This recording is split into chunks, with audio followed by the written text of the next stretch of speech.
आता आपण मराठवाडा आणि विदर्भाच्या बॅकलॉग मधून जवळपास बाहेर यायला लागलोय. तर आता नवीन बॅकलॉग सुरू करायचा कार्यक्रम सुरू झालेला आहे. म्हणजे रस्ते विकासाच्या निमित्ताने जो बॅकलॉग आहे तो एकदा महाराष्ट्रात कॅल्क्युलेट केला तर कदाचित असं लक्षात येईल, समृद्धी महामार्गाच्या पलीकडे विदर्भाला दुसरा नवा बॅकलॉग हा जो तयार झालेला आहे त्याच्यात विदर्भाला आणि मराठवाड्याला आणि खास करून खानदेशला या इन्फ्रास्ट्रक्चरचे फायदे किती मिळाले याचा अभ्यास केला तर उत्तर नकारात्मक येण्याची शक्यता आहे. अध्यक्ष महोदय, आज आपण डबल इंजिन सरकार म्हणतो, आमचं ऑब्जेक्शन नाही, पण निवडणुकीच्या आधी डबल इंजिन सरकारच्या नावाने आपण लोकांना आवाहन करतो. पण निवडणूक संपल्यानंतर केंद्र सरकारकडून जी ग्रांट्स इन एड येते ती अध्यक्ष महोदय लगेच कपात होते.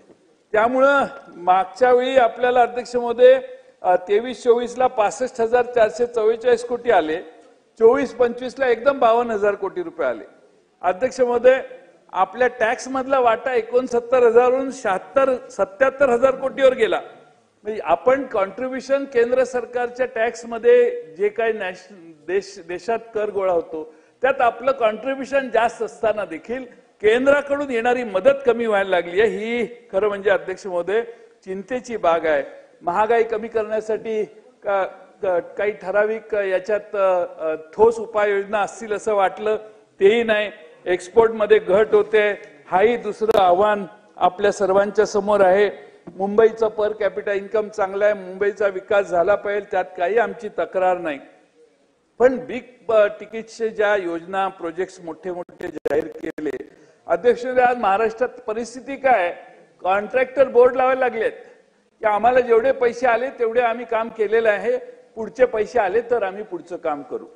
अशी महाराष्ट्रात कॉन्ट्रॅक्टरांची सरकारबद्दल गैरविश्वास निर्माण झालेला आहे. कॉन्ट्रॅक्टर आंदोलन करायला लागले आहेत, जिल्ह्यामध्ये कॉन्ट्रॅक्टर उपोषणाला किंवा धरणं धरायला बसलेले आहेत. मग एवढं चांगलं जर सगळीकडे असेल तर मग त्यांचे पेमेंट कधी मिळणार, हाही दुसरा अध्यक्ष महोदय माझा प्रश्न आपल्याला आहे. आणि अध्यक्ष महोदय, मी तुम्हाला सांगितलं की विविध जिल्ह्यात डिस्पॅरिटी इतकी मोठी तयार करतोय आपण की मुंबईचं दरडोई उत्पन्न 4.5 लाख आहे आणि नंदुरबारचं 1.5 लाख आहे. मग मुंबईच्या जवळ नागपूर, रायगड, सिंधुदुर्ग, कोल्हापूर, पालघर हे बऱ्यापैकी आहेत, पण बाकी सगळ्या जिल्ह्यांचं दरडोई, तुमच्या जालना जिल्ह्याचं दरडोई उत्पन्न बघा अध्यक्ष महोदय फार कमी आहे. त्यामुळं या ठिकाणी ह्युमन डेव्हलपमेंट इंडेक्स मध्ये देखील दुसरे जिल्हे मागे जायला लागलेले आहेत आणि ठराविक जिल्ह्यांच्यावरच भर आहे. हे अध्यक्ष महोदय आपण लक्षात घेतलं पाहिजे. अध्यक्ष महोदय, 45,000 पानंद रस्ते बांधणार असा उल्लेख आहे. प्रोव्हिजन आहे का? प्रोव्हिजनच नाही. 45,000 पानंद रस्ते बांधणार असेल तर किमान एक 10,000 कोटी रुपये तरी दादा उत्तराच्या भाषणात या पानंद रस्त्यांसाठी आपण ठेवाल अशी अपेक्षा करतो. अंगणवाडी आशा सेविकांना 15,000 रुपये पगार करणार होते, कमिटमेंट आहे जाहीर, काही उल्लेख नाही.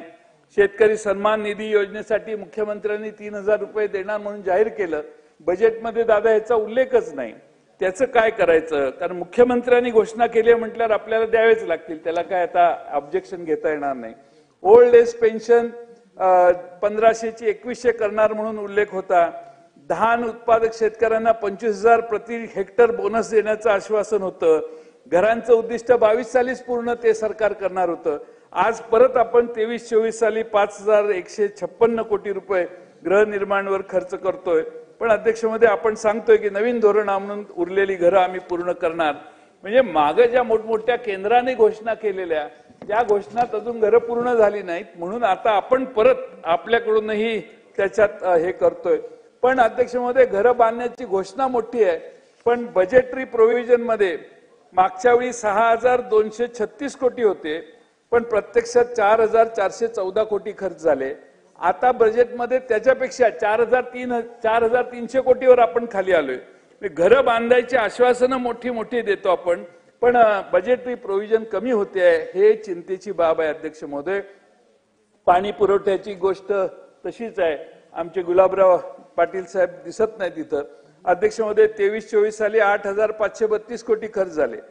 मागच्या आर्थिक वर्षात 7,091 कोटी खर्च झाले, तरतूद होती, 7,000च कोटी खर्च झाले आणि आता मात्र 6,914 कोटी रुपयावर गुलाबराव पाटलांची बोळवण करण्यात आलेली आहे. अध्यक्ष महोदय, परिस्थिती काय तर 18,000 कोटी रुपयाची बिलं पाणी पुरवठा खात्याची द्यायची पेंडिंग आहेत. 18,000 कोटी रुपये. प्रोव्हिजन आहे 6,000 कोटी रुपयाची.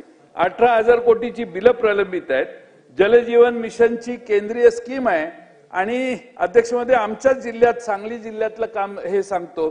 100 कोटी रुपये मागितलेले जिल्ह्यातून, पण प्रत्यक्ष 12 कोटी रुपये मंजूर करण्यात आले. आणि गमतीचा भाग असा आहे की 20 कोटीचे बिले अजून प्रलंबित आहेत.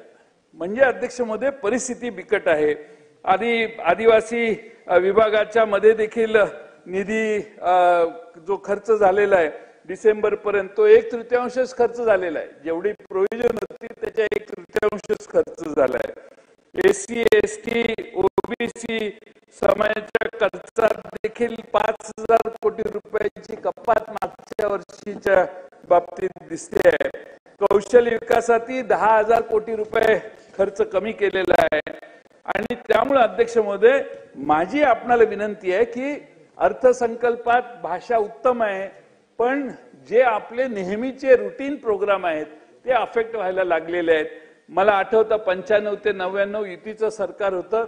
असाच बोजा वाढत गेला आणि त्यानंतर प्रायोरिटी सेक्टर जे आहेत त्याच्यावर फार मोठा परिणाम झाला.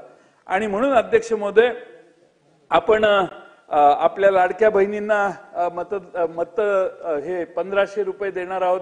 दिले पाहिजे, देताय तुम्ही, चांगली गोष्ट आहे. मी असं म्हणणार नाही की आता ते 2100 रुपये लगेच तुम्ही द्या, कारण तुमची परिस्थिती बघितल्यावर, अर्थसंकल्प वाचल्यावर मला ते धाडस होईना की तुम्ही आता 2100 रुपये देऊ शकाल अशी.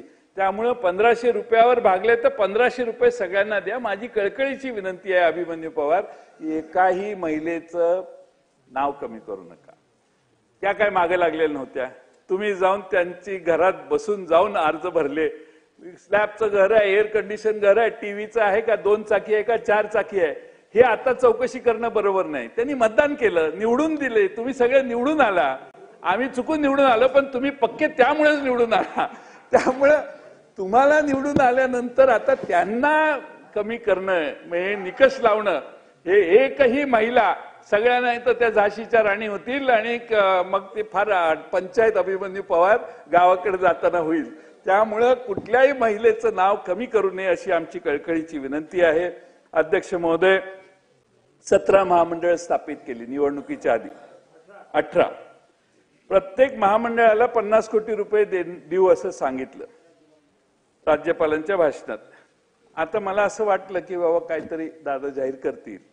काहीच खर्च या सरकारने याच्यात आता धरला नाही. आणि त्या सगळ्या जी काही लहान लहान समाज आहेत ते, आणि त्यांच्या, मला तर असं कळलं दादा की कंपन्या करणार आहे, म्हणजे महामंडळाच्या अंतर्गत कंपन्या करणार आहेत.